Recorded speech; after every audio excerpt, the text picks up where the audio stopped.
There are some kinds of silence that never leave a person. No matter how many years pass, certain silences remain inside the body like scars. My name is Ethan. And if you met me during the worst years of my life, you probably would have hated me.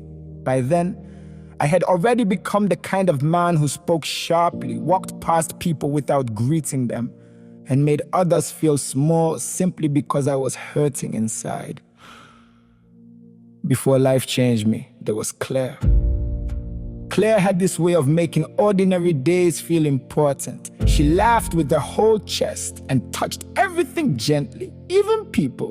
When Claire became pregnant, it felt like life was finally returning something back to me, because before her, I had already lost too much.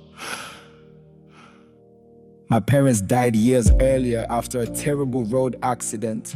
They were still alive while strangers gathered around them, still breathing, still begging for help, but people stood there watching instead. Some recorded videos, some searched pockets. Nobody moved fast enough to save them. After their deaths, I became fearful of attachment because I started believing life destroys everything you love eventually. Then Claire arrived. And somehow she made me believe maybe life could still be kind. I was terrified throughout her pregnancy.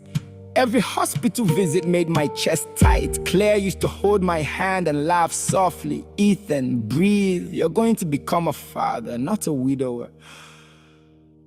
A few months before delivery, Grace came into our home to help Claire during pregnancy. Quiet girl, respectful voice. The kind of person who apologized before entering a room. She helped organize medicines, folded tiny baby clothes, cooked whenever Claire became too weak to stand for long. Some evenings, I would come home and find both of them arguing over baby names in the kitchen. And for the first time in years, the house sounded alive. The nursery was already prepared. Tiny clothes folded carefully.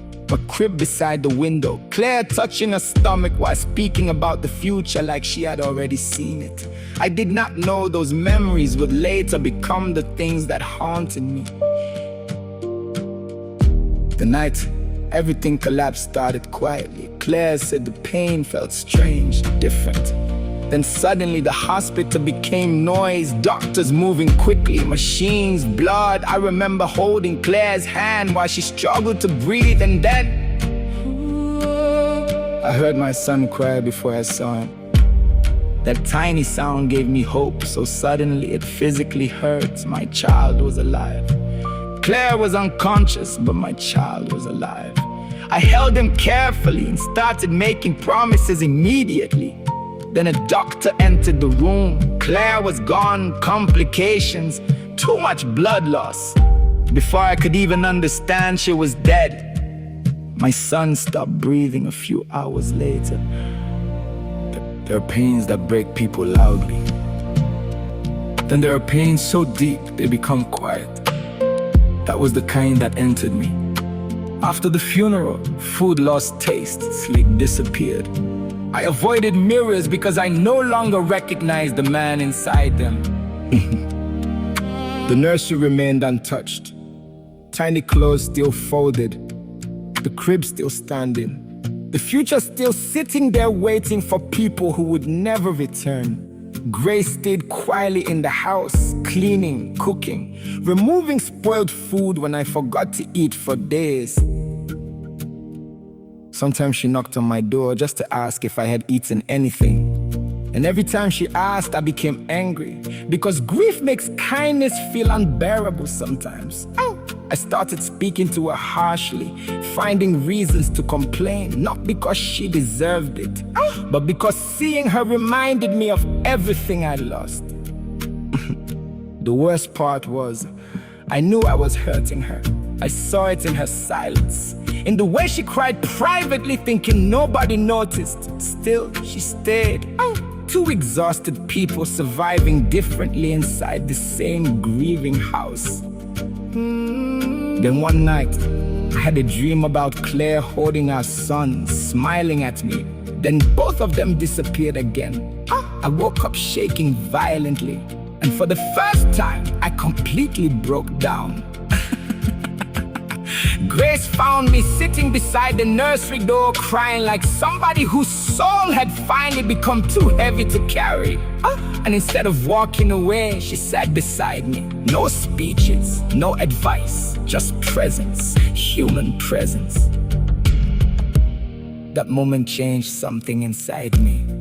Because grief is terrifying, but grieving alone is even worse. After that night, I slowly began speaking softer. Healing did not happen dramatically. Sometimes healing is simply answering somebody gently after months of anger. Grace never tried to replace Claire. And maybe that is why my heart slowly became safer around her. She respected grief instead of competing with it. Pain can turn a person cruel. Loss can turn love into fear. And grief, if left alone long enough, can convince somebody they no longer deserve tenderness. But healing is possible. Slowly, quietly, humanly. Because eventually I learned something my pain tried very hard to hide from me. Losing people you love is tragic, but becoming emotionally unreachable afterward, that is another kind of death entirely. And sometimes, the people who save us arrive quietly, carrying their own hidden pain, and by choosing to stay, they remind us that even broken lives can still find warmth again.